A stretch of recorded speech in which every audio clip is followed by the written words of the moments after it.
Everybody smile, say hi.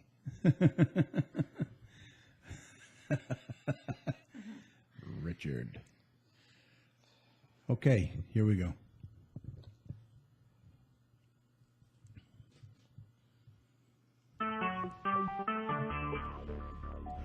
Talk shoes. Recorded live. GC Community Chat, show number 209. Well, hello, everyone, and welcome back to GC Community Chat. I'm your host, Kerry, and joining me tonight is Wayne County Commissioner Richard LeBlanc, Dr. Tom Iwinski, and Derek Parton. This show is dedicated to you, the residents and businesses of Garden City, as well as the surrounding communities. Remember, we're working hard to promote our community and yours. Well, hello again, and welcome back for another episode of GC Community Chat. It's Thursday, July 24, 2014. And yes, you are listening to show number 209, Richard. 209. Yay! Remember, no one's more committed to the businesses and residents in GC Community Chat. If you'd like to promote your business or organization or just give a shout out to your community, then GC Community Chat is here for you. We are all about promoting our community and yours. Okay, let's introduce our co-host for tonight. Our very own Wayne County Commissioner, Richard LeBlanc. Richard, how are you? Good. Everybody start clapping now. Yay! Good, thanks. And let's see, we have Mr. Doppler Tom Iwinski coming in on the phone here shortly. There he is. Tom, how you doing? I'm doing all right. How you guys Doing Good. fantastic. Mike Jones isn't with us tonight. I thought maybe he might stop in, seeing as the Tigers are in L.A. tonight. So anyway, wherever you are, Mike, hello. Hello. All right, if you want to join the conversation tonight or maybe have a comment or question for any of us here, just head on over to TalkShoe.com and search for show ID 82757. That takes you right to our show page. Or once you're there, you'll click on the large join in button, and you'll sign in as a guest or create a free account. And that will take you right to our chat room where you can listen in and type your questions and comments at the bottom of the page. You'll also find our phone number and show ID there as well. Now, to call in, the number is 1-724-444-7444, because Richard just called in. I did. I called in. And you'll enter the call ID 82757, followed by the pound sign. Now, some of you may have to call in more than once due to the heavy traffic, and we apologize in advance. Keep trying, and we hope to talk to you soon. You can always text your questions or comments to us at 734-788-9319 if you wish. We are also doing a video recording of tonight's show, so you can put a face with the voice. And that video will be available on our YouTube channel later at www.youtube.com/community chat show. Okay, tonight we have another great show for you. The elections are coming up on August 5th, and we encourage you to all get out and vote. It's very important that you do. And if you're a little bit undecided about who to vote for over the next 12 days, we will have two candidates running for the state representative position for the 11th District, and one of them is here with us tonight, Dearborn Heights Councilwoman Lisa Hicks-Clayton. We'll be chatting with her in just about 15 minutes or so. We also have Joey and Holly back with their Gardening in 2 Minute segment, and Richard is here with some county news and updates, which is always concerns all of us. But first, let's get to our latest weather update with Doppler Tom. Okay, let's do a check on weather with Doppler Tom. Let's see what he has in store for the rest of this week and the weekend coming up. Tom, take it away. Tom, how are you? Tom. Yeah.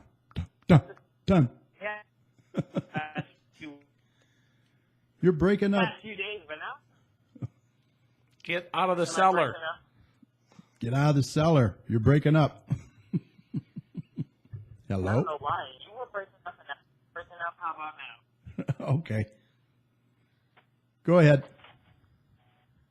Okay, hopefully it's all coming in clear. But yeah, as I said, it was a little warm the last few days. It was a little hot as well on Monday, but now it's starting to cool down a little bit. And we haven't really seen a whole lot of rain the last few days as well. We definitely could use it, and we're going to see some as we get to later into the weekend. But for the rest of tonight, the clouds are going to start decreasing out out there. We got those clouds because the north-northeast winds that blew off Lake Huron and Lake Erie, and that's what developed the fair weather cumulus. But it was a very nice day out there, regardless. Upper 70s with high temperatures today, and I said for the rest of the night it's going to get a little cool again. Upper 50s for lows, and mainly clear skies, and that will continue into tomorrow because the winds are going to shift more out of the southwest, and that will get some more humidity and heat in there, and a lot of sunshine as well. Again, around 80 degrees tomorrow, so it's going to be a great day out there. And then as we get into the weekend, that's when things start to change a bit. We'll see a little bit more temperatures increasing, and the humidity increasing, and the rain chances increasing as well. We'll probably see temperatures throughout all the weekend in the 80s. And with that, we'll see the potential for on and off rain and thunderstorms throughout Saturday and Sunday. So if you have outdoor plans on either of those days, you definitely do need to keep tuned to the weather, because on top of the rain chances, we could see that potential for severe weather as well. So we definitely need to keep tuned to the weather this weekend, because it's not going to be a complete washout, but at times it could be a little stormy at times. So we'll keep tuned to that, and we'll have later updates on DopplerTimesWeather.com. But then as we get later in the week, into next week, it'll start cooling down. And I know Richard does not want to hear that, but temperatures are going to not be the warmest. It's very unusual. We're at around 85 a year. We're definitely not going to be by this time all of next week. Hey, Tuesday in the low 70s. Sure. So mix of clouds and sun. And then as we get to Wednesday and Thursday, those temperatures try to rebound into the upper 70s. And then as we get later into late next week into the following weekend, temperatures still aren't looking like they're going to be increasing. Probably upper 80s. Excuse me, not upper 80s. Upper 70s to lower 80s. So not any big heat waves that are really becoming into our region. And that's thanks to the Great Lakes, because they're just so cool that these can't really warm into the parts of the Midwest and the Great Lakes. And we also are getting used to the jet stream as well. So I know Richard does not want to hear that, and people that are really wanting summer don't want to hear that as well. But it's not going to be looking like a very warm next week. But the biggest impact is going to be this weekend, so keep tuned to the sky for me at times. Other than that, the weather across the United States is again a little stormy all across the southeastern United States, from Atlantic all the way down to probably into Florida as well, and northern plains very stormy. And the biggest impact in the United States right now is the wildfires that have been ongoing all across the Pacific Northwest, across Washington and Oregon, and it's just been ongoing there, and it's going to continue to be ongoing there. But those are the biggest weather impacts across our area and the United States. And the tropics overall are pretty quiet across the Atlantic into the Pacific as well. But as we get into the Western Pacific, there was another typhoon that moved through Asia and China area, and they are dealing with a lot of impacts from that. But other than that, it's been a pretty quiet weather pattern this week. But keep tuned to the skies this weekend, and to add DopplerTimesWeather.com. It could be a little stormy out there, but that's pretty much the latest weather update. Just keep tuned to DopplerTimesWeather.com. Stormy All right. Stormy weather. We will stay tuned for sure. Okay. Now that you got your latest weather report, which is always important if you want to get out in your gardens, so let's check in with Joey and Holly Baird and see what they're up to. Only for 2 minutes, though. With their 2-minute gardening segment for this week. Then we'll introduce our special guest, Lisa Hicks-Clayton. Take it away.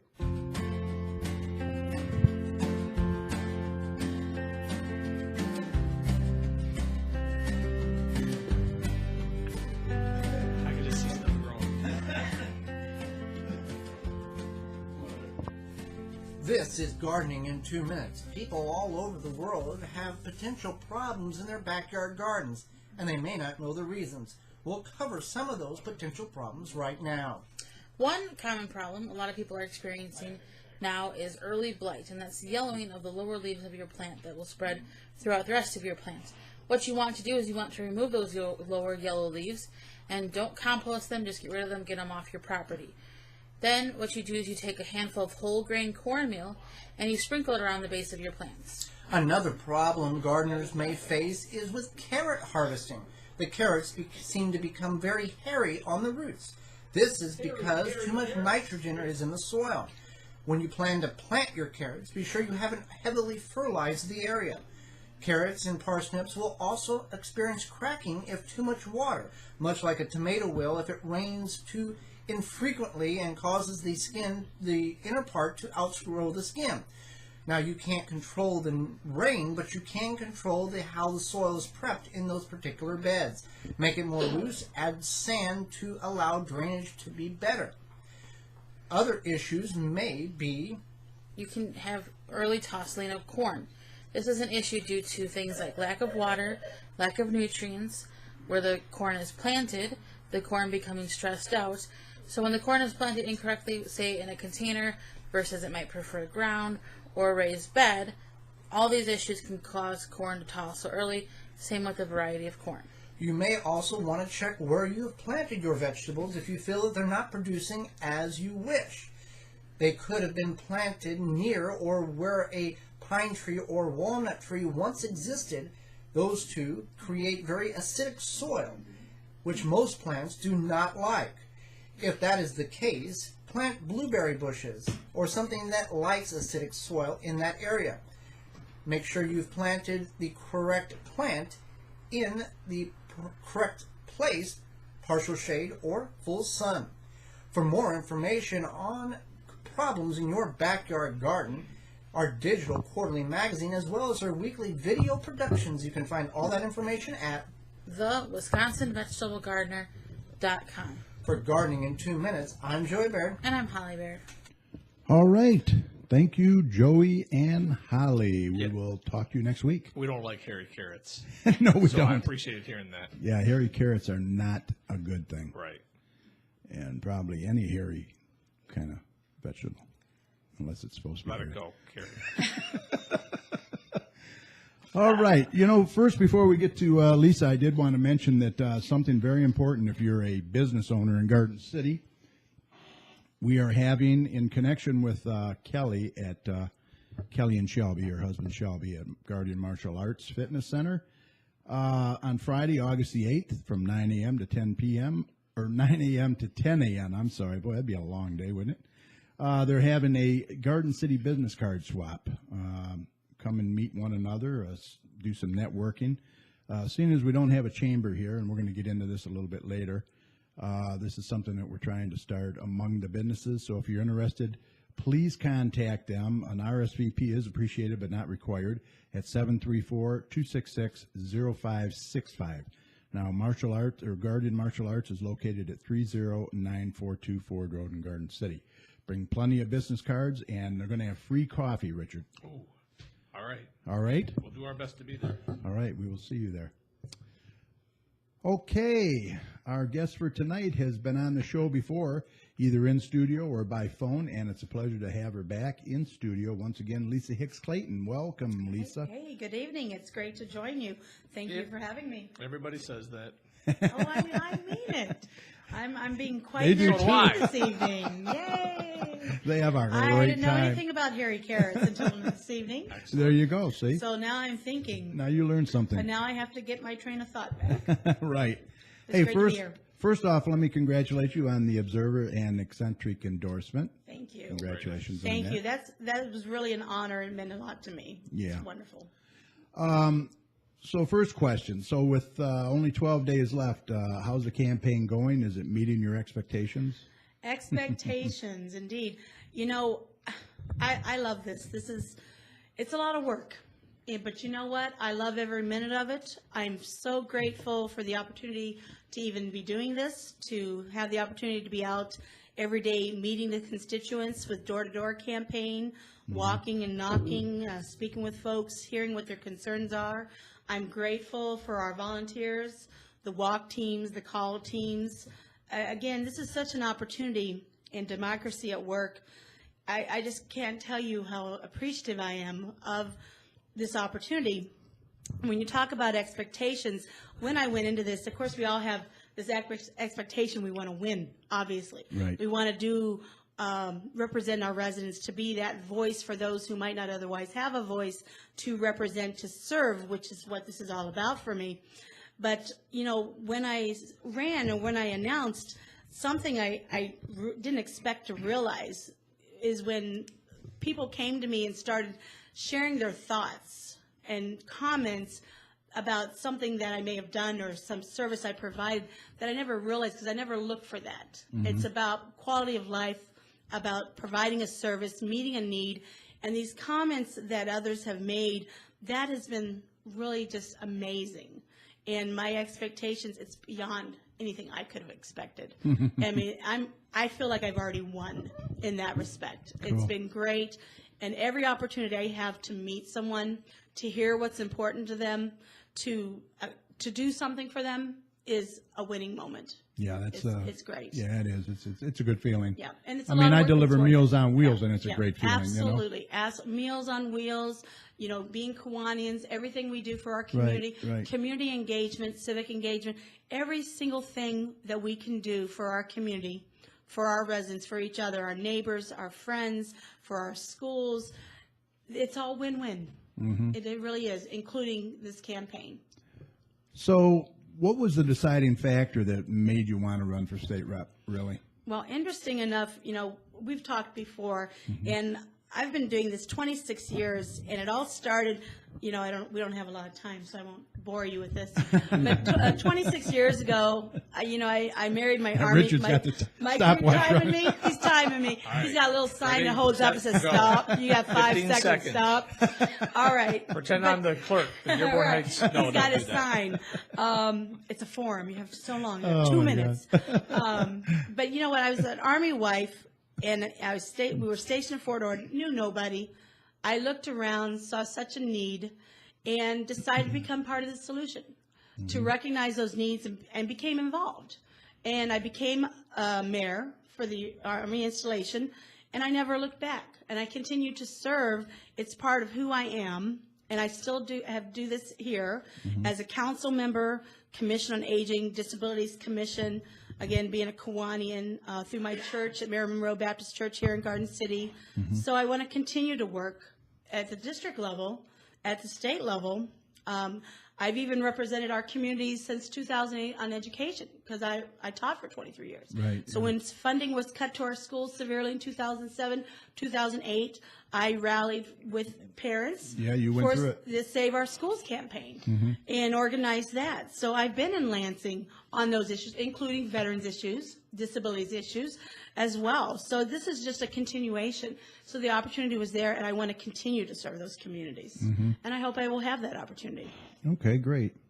So when you're out on the campaign trail, what are the most important concerns that you hear from the voters? I mean, do the concerns vary from each community, or are they pretty much the same? You know what? There's some that we're hearing over and over, which are very, I don't want to say common, but we could expect these, including education funding, making sure our students, when they graduate, are prepared, not just for going on to college, but not everyone does go to college. Right. Are they prepared for entry into the workplace?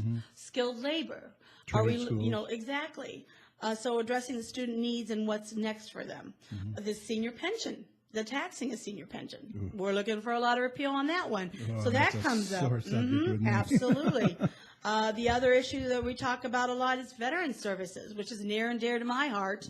So I definitely connect with those folks. I see that firsthand with my family being an Army family. Infrastructure. Oh, sorry, I moved away from the mic. Look at Richard. Sorry, Richard. I felt Richard looking at me. He's got his timer out. I got nervous. I'll watch it. Infrastructure, of course, with our roads. Only got an hour left. Oh, I can fill that up. Anyway, infrastructure and roads, of course, with funding, because I tell you what, folks are feeling the pinch of that. And we can talk about that for a long time, and solutions and possible solutions. But interesting enough, since we've been doing door-to-door since end of May, Public Act 265, also affectionately known as Fireworks Act 2011, and that's come up quite a bit. We've been discussing that, and residents aren't so happy with that act. Recent, yeah. Not so much. So we've been discussing that as well, and I know Senator Glenn Anderson has proposed a repeal of that as well. So that comes up quite a bit. A lot of concern there because residents are feeling that and not quite happy, and as well as municipalities aren't so happy because that is taxing on their resources. Trying to keep some sense of order with that, and Right. it is a challenge. Yeah. So, yeah. Well, I know that one of the biggest concerns, and you touched on a little bit, and we talk about it a lot on this show, is the condition of the roads and the infrastructure. Now, how would you address these concerns, and where do you feel the money should come from? All right. Well, as you know, currently we're what $1.6 billion we're looking at as far as current needs, and as it continues, it will increase over 100 million a year annually. So we're looking at how do we fund this, or what are we looking at addressing that? So currently, we can look at the current allocations, reallocating some funds into that direction. What I want to look at, now I'm going to tell you firsthand, just because I'm working with some residents as well as our traffic division in Dearborn Heights on this, is weight limits and addressing that. And I'm going to tell you firsthand, because I have residents on Ann Arbor Trail whose homes are vibrating, whose windows are cracked, whose sidewalks have just been replaced who are cracked. So there's some problems here with weight limits. And also what's happening to the roads. We see roads that have just been replaced that are deteriorating. So that's a question mark. So It's been an that's- issue with you, Richard. Yeah, so Big that's issue. a big question mark on those weight limits, as well as, the fine structure. You might as well take a look at that as well. But even the materials being used in the roads, because that's a question, because we've kind of touched on that a little bit. What is the material you're using, and the quality of the work, the end product, maybe the guarantee. I think we've touched on that a little bit already. Well, in that work Lansing. on 94 right now that they're doing, isn't that supposed to be guaranteed to Yeah. last 20 years or 25 Yeah. years or something? Yes. The mix? There's some kind of guarantees. Yeah, I've heard that, yeah. We need some guarantees on the quality, Yeah. because this is a huge investment. When we're talking Yeah, about absolutely. funding, it's not an You expensive. got to come back in 5 years to redo the Yes, whole thing. yes. Forget it. And we've seen this, with different roads, they're being taken care of one year, but it's almost, a year or two later, they're having to be done again. So, and our roads here in South Michigan, they're high volume roads. They're getting a lot of wear and tear. So we need to take a look at the quality of materials Right. that are being used for the resurfacing, and also the longevity, the extended wear warranties on those roads. Yeah, So that's just a warranties. couple pieces that we can look at. Okay. All right, let's move forward to community engagement. Now, what's your definition of community engagement? I love community engagement. That's one of my favorite subjects that I feel very strongly about. Community engagement, by definition, is when you're bringing together your residents, people living there, your businesses, your local government entities, your government, all for a mission. Also your organizations, your civic clubs, service clubs, all come together in a geographical area for a mission. And it's basically a specific purpose to develop and support your community. You want it to be a nice place to live, a place where people want to gather. It can be service related to enhance your community to the benefit of your stakeholders, which would be, of course, the residents, the community itself, and the businesses. And everyone in your community is a stakeholder. So is this something that you want to implement or I what? absolutely, 110%, well, that's over 100%, but for civic engagement, without a doubt. I think to be an effective, strong government leader, civic engagement is you must have. One goes with the other. They have to be together to be effective, without a doubt. Is the community engagement there in Inkster? I don't know if it is or not. I really could not comment on that. Yeah, I'm That's tough. Yeah, There's another shooting there today. we were Yeah, talking yeah, earlier. very concerning there. I know the Or last residents night. that I've met. I know you had a meeting, Richard, with a very good neighborhood organization that I've met with as well. And I give kudos to those residents who are working together to try to make their community a better place to live. It's tough. I know they're engaged. I know they're working on that. But you know what? Bottom line, when you talk about civic engagement and community engagement, there's a word to think of, and that's empowerment. Empowerment, empowering the community, again, to be a better place to live. Because we have something to gain and something to lose here. Right. And this is our choice to be involved. Whether it's a Kiwanis Club, a Rotary Club, whether it's through your school organization, a PTA, a PTSA, whatever it is, your niche, this is how you get involved. your forte to become part of your community. It's your investment. It's part of who you are, the fiber of your being. Right. And it's very important to have that involvement and that connection to your community. And for me, I mean, when you look at these questionnaires you get when you're running for state rep, they want to know what you do in your community. Well, there's never enough room for me because, you know what, and this isn't bragging, but, I love what I do. Bragger. No, really. Stop, Richard. I knew he's going to do that. I'm watching him. Yeah, I'm His watching would be, he'd I'm run out of watching room him. too. He And ain't you know what, kidding Richard, nobody. you're my inspiration. You are the wind beneath my wing. Oh, man. Ooh. But you know what? Because that's who you are, and that's how you're in touch with your residents, and you know what's going on and what's important to your community. But you also know the struggles, right? I'm an everyday person. I'm a mother. I'm a community person. I'm a parent. I'm your neighbor. I'm not just, and I said this before, I'm not a politician. I'm a public servant. I'm there with you side by side. I know the everyday struggles. And I just want to get this out there that no matter what candidate wins, they have some very big shoes to fill. Absolutely. I mean, I'm David, familiar, yes. has done an awesome job. Indeed, he has. He's very transparent. He's Yes. always there, always available. Right. So, And being available is key. Key. And that's one thing we do office hours together. Yeah. Even as a council member, I have office hours. and you'll continue that. Absolutely. Being available to your residents, connectivity. Yeah, Indeed. it's very important. Indeed. Okay, I also wanted to briefly cover promoting and moving our business communities forward. All right, Richard's going to break into song now and maybe a dance if This you guy is have such video. a comedian, isn't he? You gotta love that. Thank you, Richard. You were unbelievable. I feel so special. All right, moving our business communities forward. As you know, Garden City is a little more unique in regards to the other communities because we don't have a local chamber of commerce. Now, this is a big issue with me. I mean, people know that that's a Really? big issue. We hadn't noticed. And I'm not going to let up either because I just think it's shouldn't. wrong. Really? We hadn't noticed that. You hadn't noticed? Play another song. We'll be surprised when let's stay tuned. Okay, so the Chamber of Commerce, which is used to not only attract new business to communities, but help existing businesses Absolutely. as well. Networking. So your thoughts on not having a chamber and the business community not really having the representation they should and what they can do. What do you suggest? You see what we're going to be doing. We're going to be doing this networking. Yeah, we had a little conversation about this. And joining Yes. another chamber, I don't know if that's Yeah. in the cards Yeah. because it's Yeah. left such a bad taste in the businessman's Right. mouth. You had mentioned that to me because I had mentioned the Dearborn area chamber as a networking opportunity because there's so many businesses. They have over 600 businesses in that, which gives you a networking opportunity. But certainly, Right. you had explained something to me that is good to know. So I certainly understand that position. Right. So with that in mind, I've been staying involved in Garden City to see what you've been doing, which I think is really good. The use of social media, Oh, yeah. your Awesome. events you're doing, Yeah. like your business card exchange on August 8th, which is very good. We've talked about some things like eye openers, again, networking opportunities for your businesses, as well as I had mentioned a little bit about SIMCOG, Southeast Michigan Council of Government, which I serve on several task forces. And one task force we had was the redevelopment of business corridors. And we developed a toolkit for this, which is available, including Garden City.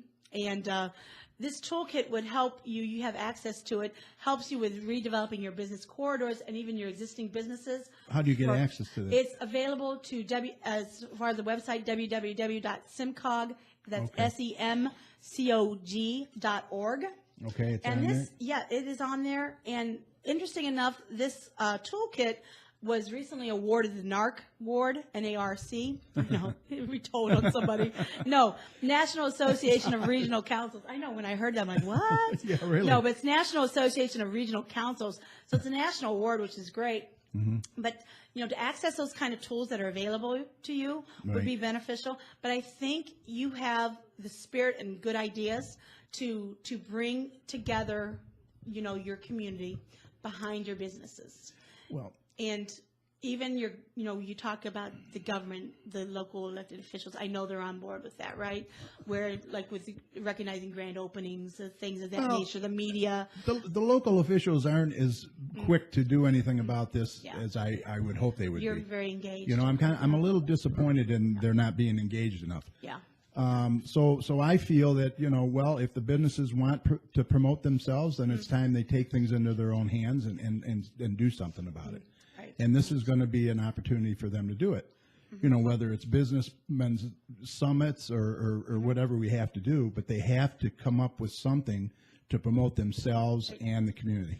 Right, and cross-promoting each other. Right, big network. events, things like that. Yes. Again, creating that sense of place, that place-making that we've talked about Yeah, before. think tank, That think tanks are huge. Anything of that nature that you're promoting your community Right. and attracting people will be beneficial to the community and economic prosperity, which is good to support your residents and your businesses. So, and of course, that brings other opportunities to sustain your families and your personal well-being as well. Yeah. So it's all win-win. The DDA is fine for downtown, but, outside the DDA, like I've said before. Now, I did talk to Kim Dole, who is with DDA, and she says that they're willing to help. They can't do it monetarily, but they'll help any business, promote themselves or So when whatever. they have an event, I will though- take her up on that. When they have an event, though, your other business, even though they're outside the defined area, they could still promote by having flyers or something? Yeah. Okay. Yeah. Yeah, so that would be good, because that's good, again, for everybody. Yeah, hopefully, yeah. Yeah. So you want to weigh in on any of this? You're sitting there quietly, patiently. Just finding songs and playing them. That's Yeah, I pretty know. much- He's the DJ tonight. But you don't want any, you don't have no input? Of course I do. All right, let's hear it. So we've heard about things of interest to you. I'd like to ask a couple of first day questions. What's the number one priority? And what do you anticipate will be your first bill that you submit for consideration to become law? Good. Very good, yes. Well, one thing I want to see, there's some consideration. I know Senator Anderson has his bill with the repeal of Act, I keep turning my head. The And that- fireworks? With the 265, yeah. And there's some question if that's going to make it through with, the timeline what we have. If that doesn't, I would like to see that taken up. I'd like to see a champion for that. That's one thing. The other things that I would like to see, and that is several issues, but including some legislation to support funding for veterans. Those are some bills I'd like to see as well. Okay. Indeed. That's good. Yes, sir. And as far as, you had another question, would you please, that was the first day? Yeah, so the two questions were your first bill submission, Okay, so I answered that. as well as first day, what is going to be, how are you going to make your mark right away? What's the first priority? How are people going to know, all right, Lisa's here? Some may say darn it, others may say yay. Well, what Lisa's what you want to do is make sure you connect and make yourself available to your constituents. So that would be the first thing I do, is that extension to reach out and outreach to your constituents and your availability, including the establishment of office hours, as such as I know you do as well as Representative. And in Kennedy. Lansing Indeed. as well, you Yes. have to make a mark That there, outreach as reach well. across the That's aisle or right. whatever. And That's right, and make sure, you are known and you are there. So indeed, Okay. make your presence known. So I won't ask your response to this, but I'll just ask you to keep in mind that your home is about 80 miles from the Capitol, Yes, sir. give or take a mile or two. I know of one guy that lived 79 miles from the Capitol and drove back and forth for all three terms except for 4 days. It was a huge commitment, financially draining, but I like to think that folks appreciated it because our visibility in the community, our engagement, very important. this and that and the other, not to mention I live in a fishbowl on a very busy public Right. intersection. So folks would know. And You're listed in the so phone I would book. just encourage, to the extent that if elected, that you can, to consider traveling as opposed to staying. Not everybody can do that because Yes. it does take quite a toll. You- Just keep it in the back of your mind. You know what, Richard? We're on the same page. I would I would drive back and forth for several reasons, including that. One, I want to be available to my constituents. I want them to see me, and this is where we live. This is who we Well, represent. this is where it's happening, This the is it. communities that How- you represent. How I else mean, do we represent our community Right. if we're not here? I mean, Yeah. I truly agree with you 100% on that. I keep turning my head. It- it's because when I actually- talk to somebody, well, I turn to look at them. Actually, though, the bigger thing to me, that was very important, and it contributed to my reasoning. But the bigger thing was, I told people, I'd rather sleep with my wife and dog right. than by myself That's in a huge. hotel Well, room. My dog Oh, might is get that the lost right without thing to me. say? So, yes. And So, I do have my family. Yeah, it's the You're family right. thing Your too. family. Even though some days you might not make it home till 8 o'clock. That's it's still, true. That's true. So You just know keep what? it in mind. You're right, Richard, and I appreciate that because I Yeah. do have my family that I do have to. I will come home to my family as well, and my dogs. Right. There you go. All right. So in closing, what makes you the most qualified person for this position? Well, I do believe I'm most qualified for a number of reasons, but the one reason is that I resolve to serve and 100% resolve to serve and represent our communities, to resolve to hear your issues, your concerns in Lansing, to be available to you. I have been in Lansing representing you on issues including public education funding, disabilities issues, health care issues, our elderly issues, the veterans issues. Since 2007, 2008, I wish to continue those services to you as our residents, and I'm here and available to you now. We're out walking every day, and we're calling you. I appreciate the opportunity. I take this very seriously, and I love what I do. I really do. It means the world to me, and I would greatly appreciate your support in this election. August 5th is the day. It's fast approaching, and your vote is your voice, and I wish to be your voice in Lansing. Now, how can people get a hold of you if they want to talk to you or? Well, you can call Find out me. more. I'm happy to share my number, 313-633-1845. You can email me. It's my name, Hicks, Hicks, Clayton, Clayton, Lisa, Lisa, the number 4, state, STATE, rep, REP, @gmail.com. That's a mouthful, isn't it?